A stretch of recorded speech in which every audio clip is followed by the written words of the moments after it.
शुक्लाम्बरधरं विष्णुं शशिवर्णं चतुर्भुजं प्रसन्नवदनं ध्यायेत् सर्वविघ्नोपशान्तये। शुक्लाम्बरधरं विष्णुं शशिवर्णं चतुर्भुजं प्रसन्नवदनं ध्यायेत् सर्वविघ्नोपशान्तये। शुक्लाम्बरधरं विष्णुं शशिवर्णं चतुर्भुजं प्रसन्नवदनं ध्यायेत् सर्वविघ्नोपशान्तये। शुक्लाम्बरधरं विष्णुं शशिवर्णं चतुर्भुजं प्रसन्नवदनं ध्यायेत् सर्वविघ्नोपशान्तये। शुक्लाम्बरधरं विष्णुं शशिवर्णं चतुर्भुजं प्रसन्नवदनं ध्यायेत् सर्वविघ्नोपशान्तये।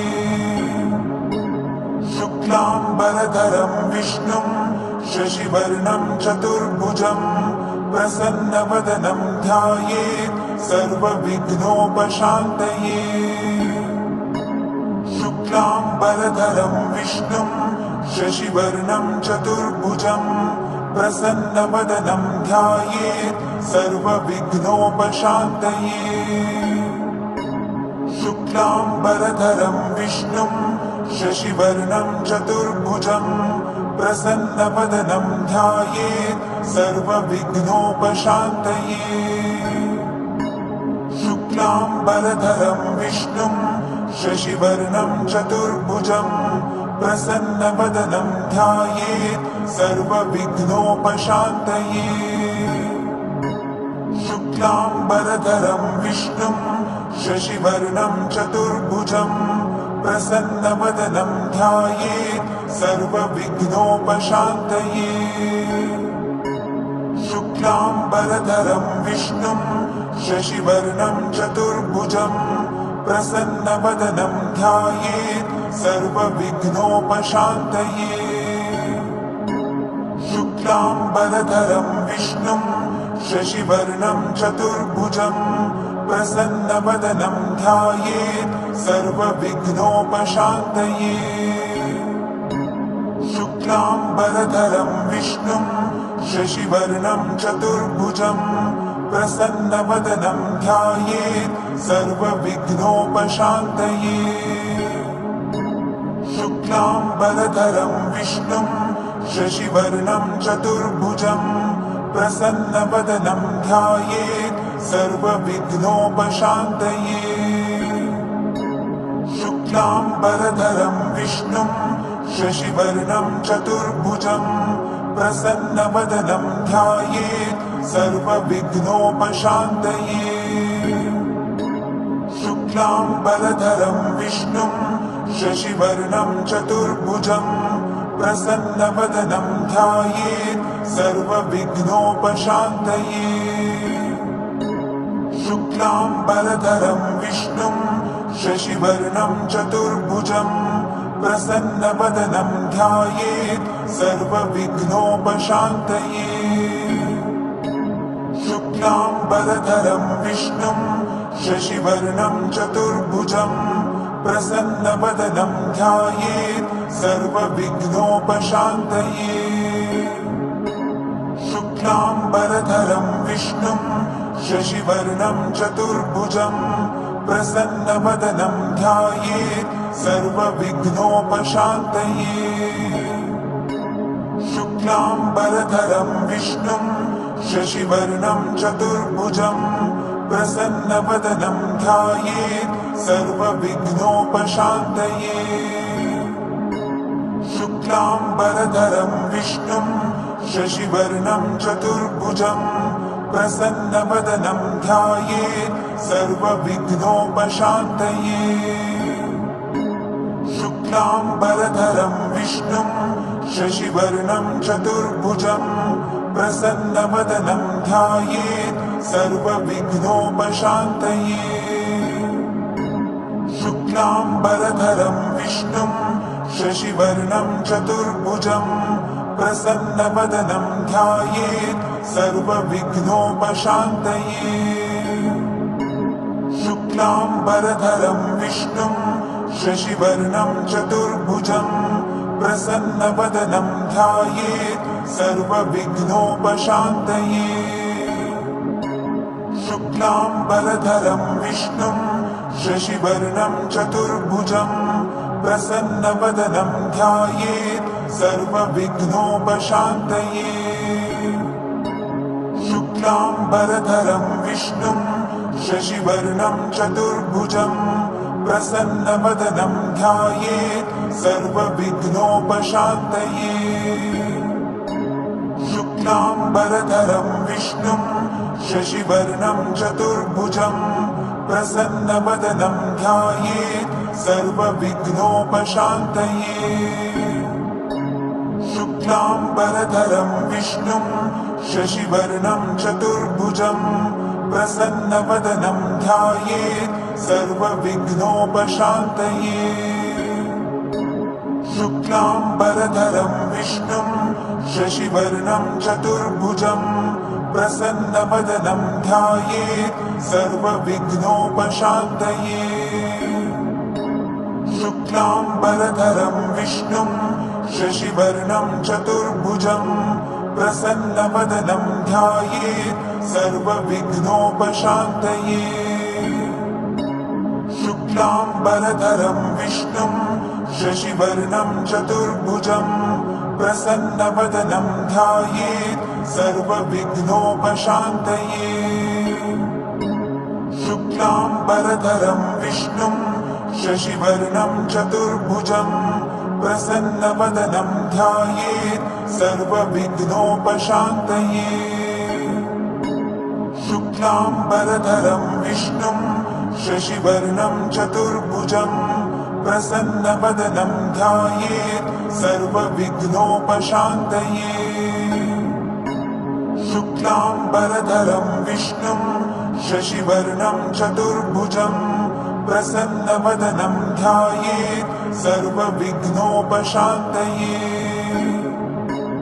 शुक्लाम्बरधरं विष्णुं शशिवर्णं चतुर्भुजं प्रसन्नवदनं ध्यायेत् सर्वविघ्नोपशान्तये। शुक्लाम्बरधरं विष्णुं शशिवर्णं चतुर्भुजं प्रसन्नवदनं ध्यायेत् सर्वविघ्नोपशान्तये। शुक्लाम्बरधरं विष्णुं शशिवर्णं चतुर्भुजं प्रसन्नवदनं ध्यायेत् सर्वविघ्नोपशान्तये। शुक्लाम्बरधरं विष्णुं शशिवर्णं चतुर्भुजं प्रसन्नवदनं ध्यायेत् सर्वविघ्नोपशान्तये।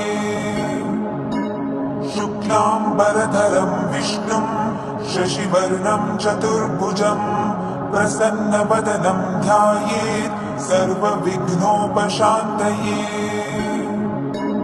शुक्लाम्बरधरं विष्णुं शशिवर्णं चतुर्भुजं प्रसन्नवदनं ध्यायेत् सर्वविघ्नोपशान्तये।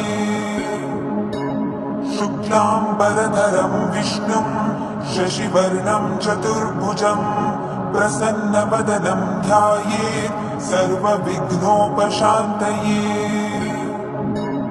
शुक्लाम्बरधरं विष्णुं शशिवर्णं चतुर्भुजं प्रसन्नवदनं ध्यायेत् सर्वविघ्नोपशान्तये।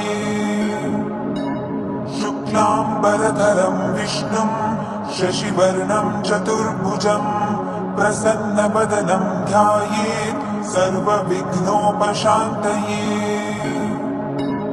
शुक्लाम्बरधरं विष्णुं शशिवर्णं चतुर्भुजं प्रसन्नवदनं ध्यायेत् सर्वविघ्नोपशान्तये। शुक्लाम्बरधरं विष्णुं शशिवर्णं चतुर्भुजं प्रसन्नवदनं ध्यायेत् सर्वविघ्नोपशान्तये। शुक्लाम्बरधरं विष्णुं शशिवर्णं चतुर्भुजं प्रसन्नवदनं ध्यायेत् सर्वविघ्नोपशान्तये। शुक्लाम्बरधरं विष्णुं शशिवर्णं चतुर्भुजं प्रसन्नवदनं ध्यायेत् सर्वविघ्नोपशान्तये शुक्लाम्बरधरं विष्णुं शशिवर्णं चतुर्भुजं प्रसन्नवदनं ध्यायेत् सर्वविघ्नोपशान्तये शुक्लाम्बरधरं विष्णुं शशिवर्णं चतुर्भुजं प्रसन्नवदनं ध्यायेत् सर्वविघ्नोपशान्तये शुक्लाम्बरधरं विष्णुं शशिवर्णं चतुर्भुजं प्रसन्नवदनं ध्यायेत् सर्वविघ्नोपशान्तये शुक्लाम्बरधरं विष्णुं शशिवर्णं चतुर्भुजं प्रसन्नवदनं ध्यायेत् सर्वविघ्नोपशान्तये शुक्लाम्बरधरं विष्णुं शशिवर्णं चतुर्भुजं प्रसन्नवदनं ध्यायेत् सर्वविघ्नोपशान्तये शुक्लाम्बरधरं विष्णुं शशिवर्णं चतुर्भुजं प्रसन्नवदनं ध्यायेत् सर्वविघ्नोपशान्तये शुक्लाम्बरधरं विष्णुं शशिवर्णं चतुर्भुजं प्रसन्नवदनं ध्यायेत् सर्वविघ्नोपशान्तये शुक्लाम्बरधरं विष्णुं शशिवर्णं चतुर्भुजं प्रसन्नवदनं ध्यायेत् सर्वविघ्नोपशान्तये शुक्लाम्बरधरं विष्णुं शशिवर्णं चतुर्भुजं प्रसन्नवदनं ध्यायेत् सर्वविघ्नोपशान्तये शुक्लाम्बरधरं विष्णुं शशिवर्णं चतुर्भुजं प्रसन्नवदनं ध्यायेत् सर्वविघ्नोपशान्तये शुक्लाम्बरधरं विष्णुं शशिवर्णं चतुर्भुजं प्रसन्नवदनं ध्यायेत् सर्वविघ्नोपशान्तये शुक्लाम्बरधरं विष्णुं शशिवर्णं चतुर्भुजं प्रसन्नवदनं ध्यायेत् सर्वविघ्नोपशान्तये शुक्लाम्बरधरं विष्णुं शशिवर्णं चतुर्भुजं प्रसन्नवदनं ध्यायेत् सर्वविघ्नोपशान्तये शुक्लाम्बरधरं विष्णुं शशिवर्णं चतुर्भुजं प्रसन्नवदनं ध्यायेत् सर्वविघ्नोपशान्तये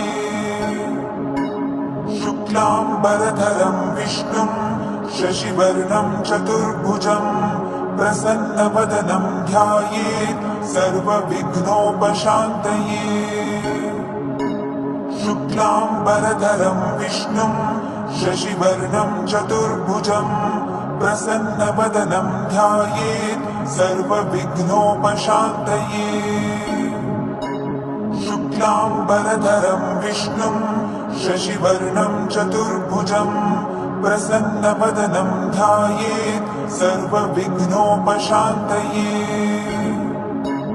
शुक्लाम्बरधरं विष्णुं शशिवर्णं चतुर्भुजं प्रसन्नवदनं ध्यायेत् सर्वविघ्नोपशान्तये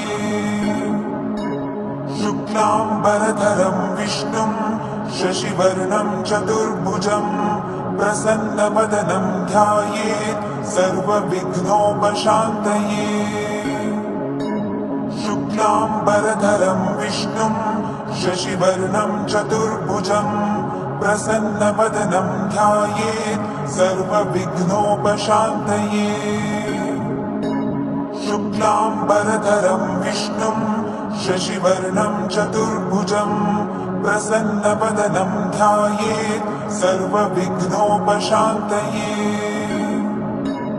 शुक्लाम्बरधरं विष्णुं शशिवर्णं चतुर्भुजं प्रसन्नवदनं ध्यायेत् सर्वविघ्नोपशान्तये शुक्लाम्बरधरं विष्णुं शशिवर्णं चतुर्भुजं प्रसन्नवदनं ध्यायेत् सर्वविघ्नोपशान्तये। शुक्लाम्बरधरं विष्णुं शशिवर्णं चतुर्भुजं प्रसन्नवदनं ध्यायेत् सर्वविघ्नोपशान्तये। शुक्लाम्बरधरं विष्णुं शशिवर्णं चतुर्भुजं प्रसन्नवदनं ध्यायेत् सर्वविघ्नोपशान्तये। शुक्लाम्बरधरं विष्णुं शशिवर्णं चतुर्भुजं प्रसन्नवदनं ध्यायेत् सर्वविघ्नोपशान्तये। शुक्लाम्बरधरं विष्णुं शशिवर्णं चतुर्भुजं प्रसन्नवदनं ध्यायेत् सर्वविघ्नोपशान्तये। शुक्लाम्बरधरं विष्णुं शशिवर्णं चतुर्भुजं प्रसन्नवदनं ध्यायेत् सर्वविघ्नोपशान्तये।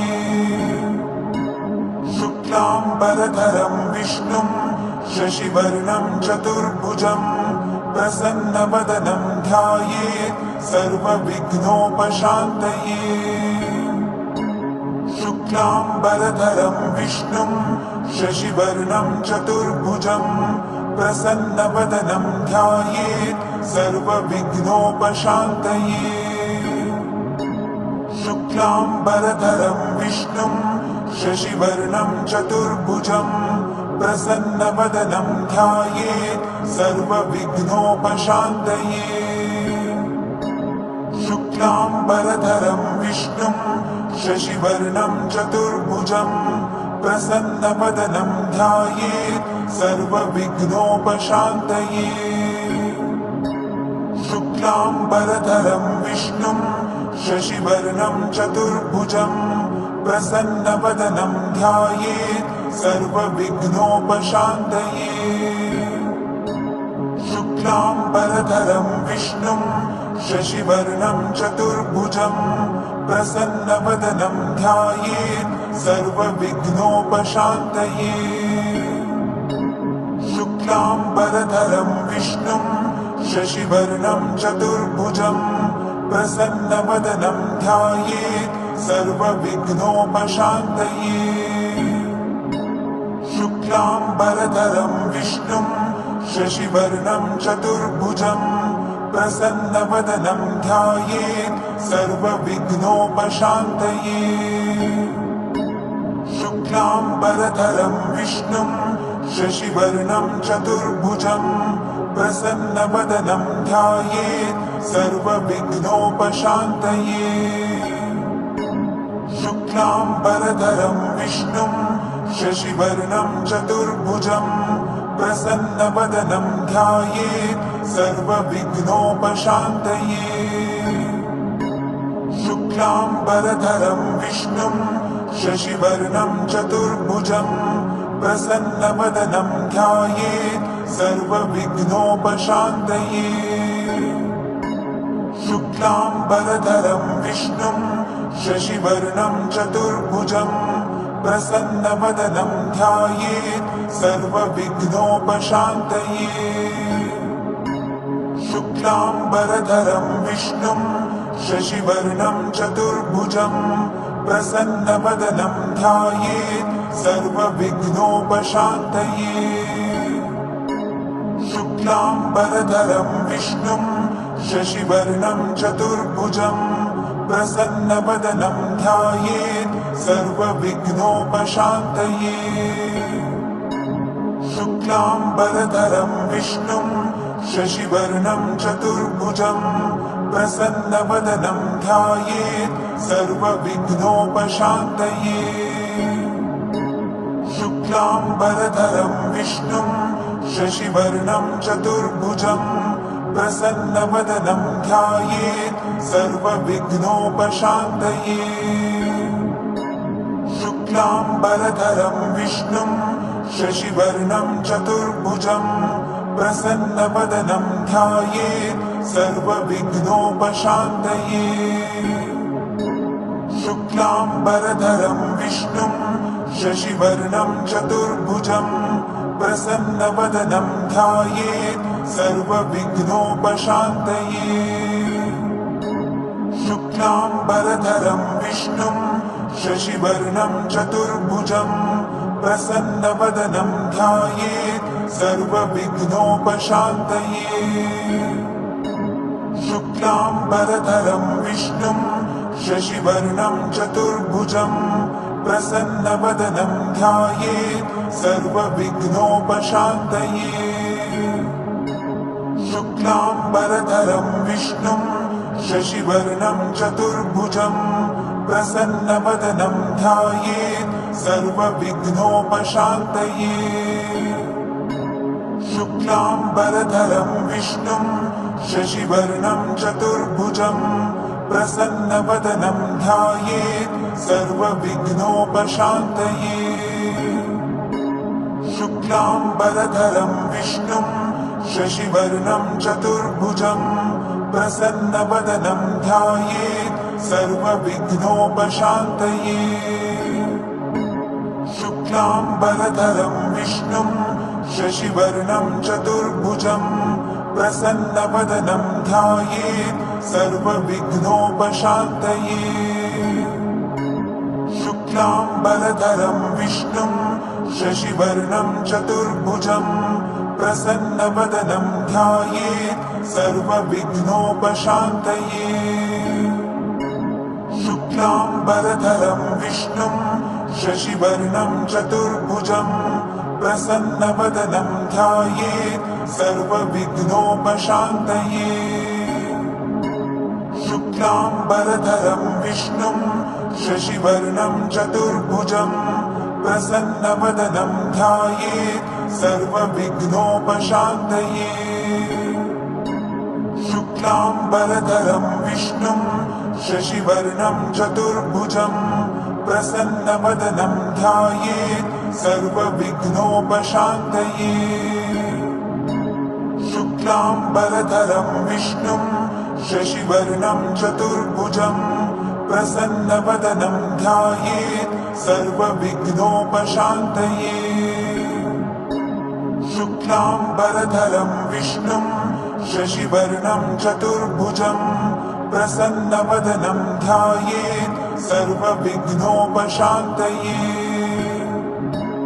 शुक्लाम्बरधरं विष्णुं शशिवर्णं चतुर्भुजं प्रसन्नवदनं ध्यायेत् सर्वविघ्नोपशान्तये शुक्लाम्बरधरं विष्णुं शशिवर्णं चतुर्भुजं प्रसन्नवदनं ध्यायेत् सर्वविघ्नोपशान्तये शुक्लाम्बरधरं विष्णुं शशिवर्णं चतुर्भुजं प्रसन्नवदनं ध्यायेत् सर्वविघ्नोपशान्तये